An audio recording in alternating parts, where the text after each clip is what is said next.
Hello, time for another chapter of No Talking by Andrew Clements. Last time we read, we were in English class, Mr. Burden's class, with our 5th graders for 7th period. They were kind of working on a language experiment.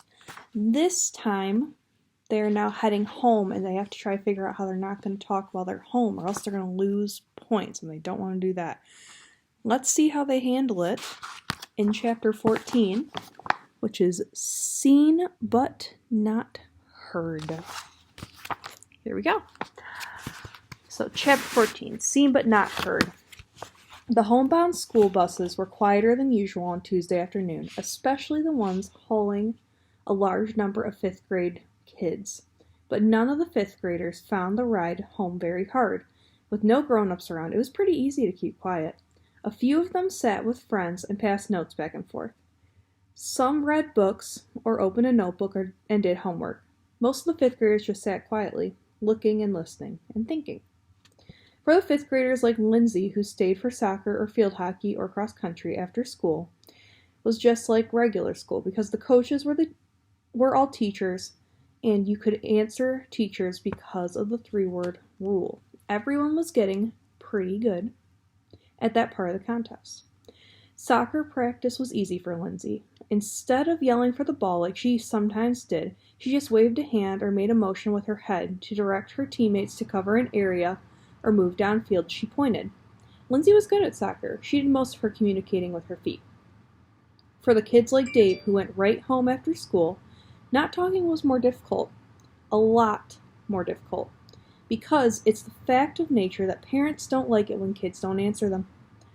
Dave had been home for 5 minutes when he heard his mother come in the front door and call his name. He was upstairs, in the bathroom. She called him again. "David, answer me!" To be more specific, Dave was sitting on the toilet. "David, answer me!" Dave knew that tone of voice.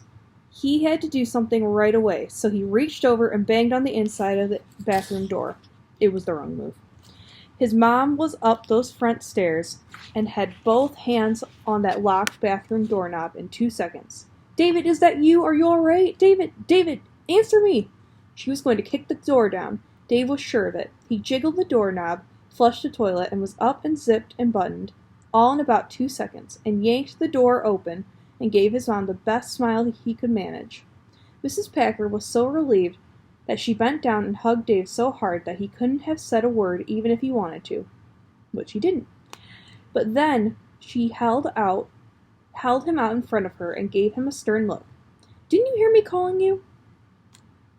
It would have been easy to shake his head no and tell a silent lie, but Dave smiled and shrugged and held out his hands. Then he pointed to his mouth. His mom frowned. "Even more. Your throat is sore, is that it?" Dave shook his head. "But it's hard to talk. Something hurts. Should I call Dr. O'Hara's office? We can drive right over there." Dave shook his head again and motioned for his mom to follow him. He went to his room and then to his desk, and on a piece of paper he wrote, "Sorry, it's a thing we're doing for school. Not talking for a couple of days, that's all." His mom looked at the paper. "Not talking," she said. "Don't be silly, everyone has to talk." Dave smiled and shrugged. And he wrote, "Not all the time." His mom tilted her head back, made a face at him, nodding slowly. "Oh, so you're saying that I talk all the time, is it?" Again, Dave smiled and shrugged. "Because I could be as quiet as anybody." Then she added, "if I wanted to." Bending over to pick up a sweatshirt, she pushed it into his arms and said, "Well, anyway, get the rest of these dirty clothes picked up and go downstairs and start a load in the washer. Only the dark colors, all right?" Dave made a face, and she said, "And don't give me any of that sass, mister." At his karate class, Kyle did a front snap kick without a yell. Mr. Hudson bowed and said, "Kyle-san, always yell like this when you kick. Hi-ya! Now you." Kyle did the kick again and moved his face and mouth, but he didn't yell.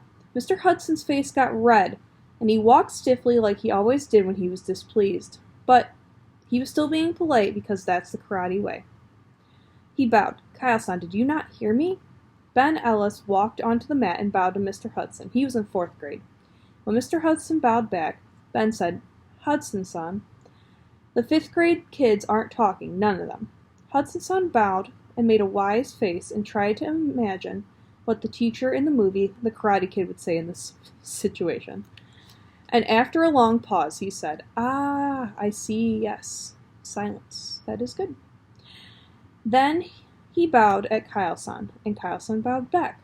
Then Kyle did another snap kick, without yelling. Ellen played the first flute piece for her teacher, but there was a problem. Mrs. Lennox said, all right, we're in 4/4 time here. She used her pencil and pointed at the quarter rest. How many beats of silence do you allow for this rest? Ellen tapped once on the music stand. Here's a picture of Ellen in her flute lesson.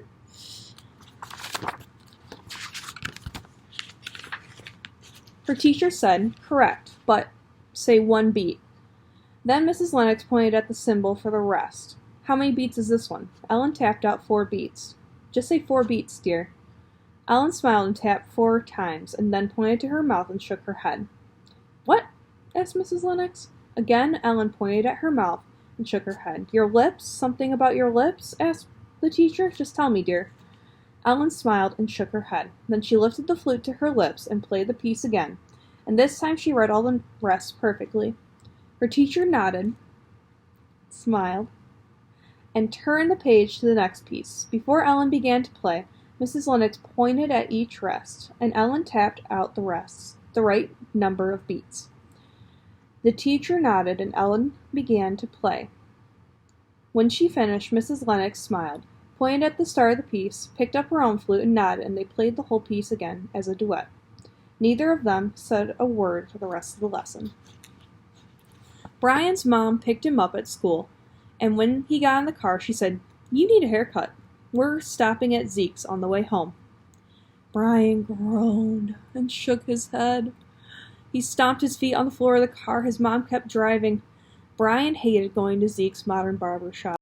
Zeke was this grumpy guy who'd been cutting hair in Laketon for more than 40 years. He gave everyone the same haircut, short on top and buzzed close on the sides. But the last 2 times he'd been there, Brian had forced Zeke to do a half-decent job, but only because he practically yelled at the man the whole time.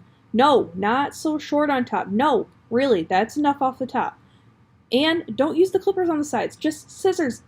There, that's enough. Don't cut off any more, really. No, please, no clippers. Just use scissors, please. And that's why today was the wrong day for a haircut. If Zeke got him into the worn-out barber chair, Brian knew he'd end up looking like something that had escaped from the zoo. When his mom parked the car, Brian jumped out and dashed into the pizza place next to the barber shop, but his mom followed him. He pointed at the menu and she shook her head. There's no time for a snack. We have to pick up your sister in 15 minutes. She took him by the arm and pulled him out of the restaurant over to Zeke's door. Now get in there. Quick, there's no line right now. Brian wanted to say, newsflash, Mom, there's never a line at Zeke's. The man's a rotten barber and he has bad breath. But Brian couldn't say that, and he wouldn't be able to talk to Zeke either, and he was doomed. 15 minutes later, when his big sister got into the car, she took one look at Brian and burst out laughing. She said, Zeke, right?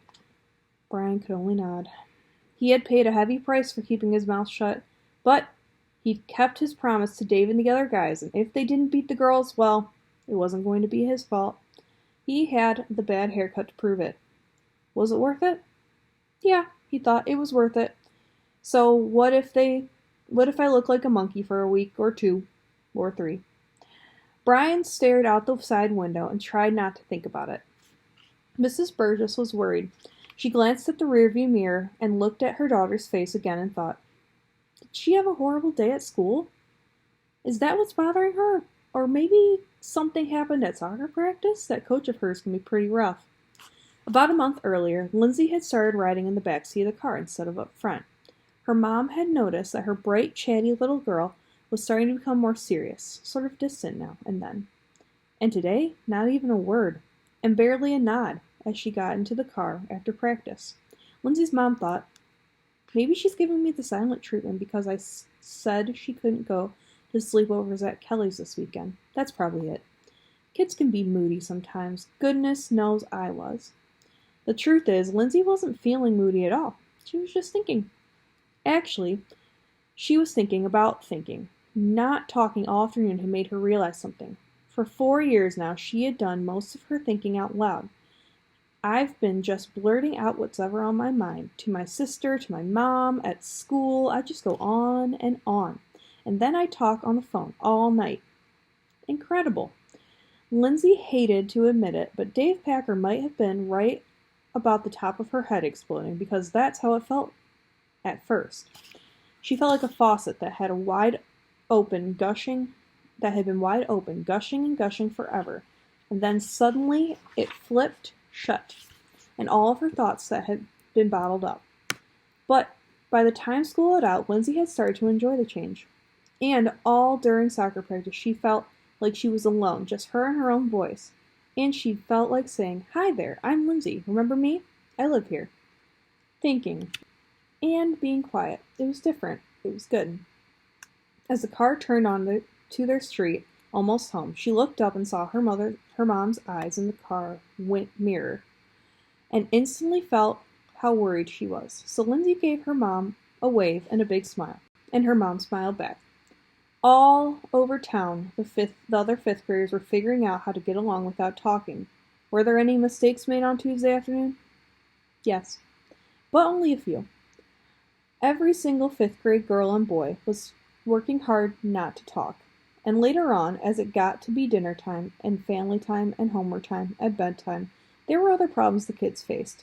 A phone call from Grandma, a little brother who needed help with homework, a family trip to the mall for new shoes, lots of situations that begged for spoken words.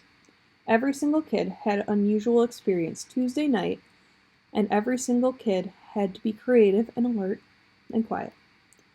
But it's not time to tell about all that. It's time to go back to school, back in time to about 3:30 on Tuesday afternoon, back to the conference room next to the office, because that's where the principal and the fifth grade teachers had a special meeting, and they had plenty to talk about. And with that, we're going to stop there. So I'm going to leave you guys some questions to think about now that we finished up our reading, and I will see you next time for chapter 15. See you later.